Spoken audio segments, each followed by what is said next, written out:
कौन सा खेल सबसे ज्यादा आपने खेला है, कमेंट्स में बताइए।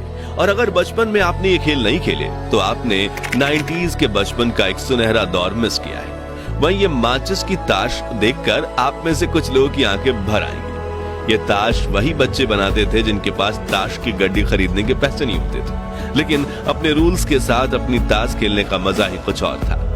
याद है वो स्वादिष्ट कैंडीज जो 90 के दशक की शान हुआ करती थी। गुरु चेला जिसमें कैंडी का पैकेट घुमाने पर फोटो बदल जाती थी। पान पसंद, मैंगो बाइट, चटपटी कैंडीज, एक्लिया, किस्मी, इमली की गोली, खाने वाली सिगरेट, जेम्स, आम पापड़, कप में मिलने वाली स्वादिष्ट जेली और मिल्की बार। ये कुछ ऐसी कैंडीज थी जो पूरे भारत में जोरों शोरों से बिका करती थी। खैर, इनमें से आपकी पसंदीदा कौन सी थी, कमेंट्स में बताइए। ये वो गलियां हैं जहां हम क्रिकेट खेलते वक्त जीवन की सभी समस्याएं भूल जाते थे। बच्चे बारिश के पानी में छपाक छपाक करके दौड़ते थे और अगर एक पुराना टायर मिल जाए तो छोटी सी लकड़ी की मदद से टायर को धकेलते हुए रेस लगाने का मजा ही अलग था। ये वही मोहल्ले हैं जिनके साथ हमारी सैकड़ों यादें जुड़ी हुई हैं। ये वही पेड़ हैं जहां देश के लाखों बच्चों को प्राथमिक शिक्षा मिली है।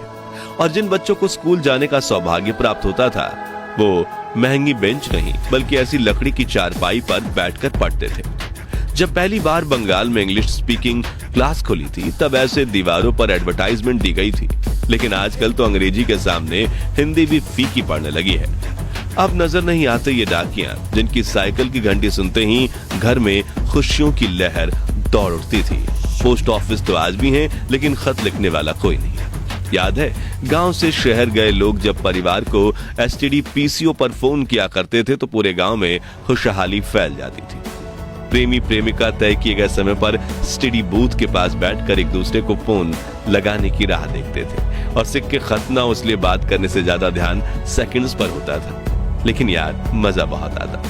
ये वो दौर था जब कांच की बोतल में तेल और रस्सी डालकर घंटों तक जलने वाली चिमनी बनाई जाती थी और रात को लाइट जाने पर इसे जलाकर घर वालों के साथ खाना खाया जाता था। याद है उस वक्त हमारी दादी नानी सिलबट्टे और मूसल में ताजी सब्जियों को पीसकर स्वादिष्ट चटनी बनाया करती थी। आटा पीसने के लिए घर पर ही 2 पत्थर वाली घटी यानी चक्की का इस्तेमाल किया जाता था। कुछ के घरों में मिट्टी के बर्तनों में खाना बनाया जाता था और खाने की हर बाइट में आने वाली मिट्टी की खुशबू मन को प्रफुल्लित कर देती थी। बर्तन भी स्टील के नहीं थे बल्कि लोहे, तांबे, पित्तल और कांसे के हुआ करते थे और डाइनिंग टेबल की जगह जमीन पर बैठकर हाथ से खाने का मजा ही कुछ और था। चलिए अब हमारे प्यारे राजस्थान में चलते हैं और 90 के दौर की कुछ ऐसी यादों को ताजा करते हैं जिनके बारे में शायद आजकल के बच्चे को पता तक नहीं होगा। तो उस वक्त राजस्थान के गांव में कई लोक नृत्य करने वाले समूह आया करते थे जिनमें कुछ लोग स्वदेश में बने म्यूजिक इंस्ट्रूमेंट्स बजाया करते थे और कुछ उस मधुर धुन पर नृत्य करके गांव के बच्चे बूढ़ों का दिल मोह लिया करते थे। गांव शहरों में कठपुतली का खेल भी होता था जिसमें कलाकार लकड़ी से बने गुड्डे गुड़ियां नचाकर खूबसूरत कला का प्रदर्शन करते थे। लेकिन समय के साथ ये कला ठंडे बस्ते में चली गई। मोबाइल फोन और वीडियो गेम्स के जमाने में बच्चे असल मनोरंजन भी भूल गए और जिन कलाकारों को कठपुतली का खेल देखने में दर्जनों लोगों की भीड़ जमा होती थी उनकी आज कुछ दर्शकों के लिए भी आंखें तरस गईं। याद है उस वक्त ट्रांसपोर्ट के लिए ज्यादा वाहन नहीं हुआ करते थे, इसलिए कई लोग बैलगाड़ी और ऊंट गाड़ी से सामान को यहाँ से वहां पहुंचाने का काम करते थे और रोजी रोटी देने वाले जानवर की देखभाल अपने बच्चों की तरह करते थे। 90 के दशक के गोल्डन टाइम की बात करें तो ट्रेन का जिक्र ना हो ऐसा तो हो ही नहीं सकता। उस वक्त सिर्फ कुछ लोग जहाज में सफर कर सकते थे, इसलिए देश की 99.99% जनता के लिए दूर सफर करने के लिए ट्रेन सबसे पसंदीदा साधन हुआ करती थी। एसी वाले डब्बे तो नहीं थे लेकिन मन में सफर करने की चाहत जरूर थी जो यात्रा को खूबसूरत बना देती थी। उस वक्त बस से सफर करने की खुशी भी कुछ कम नहीं थी। नौकरी पर जाना हो या कॉलेज, शहर में जाने के लिए बस एकमात्र सस्ता जरिया थी।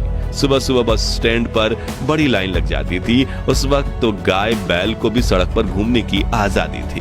दोस्तों आजकल की शादी बारात में दूल्हा जितनी महंगी गाड़ी में बैठता है उसका उतना ही ज्यादा भौकाल माना जाता है, लेकिन उस वक्त के दूल्हे सज धज कर घोड़ी चढ़ते थे और ढोल नगाड़ों के साथ बारात लेकर शादी करने जाते थे।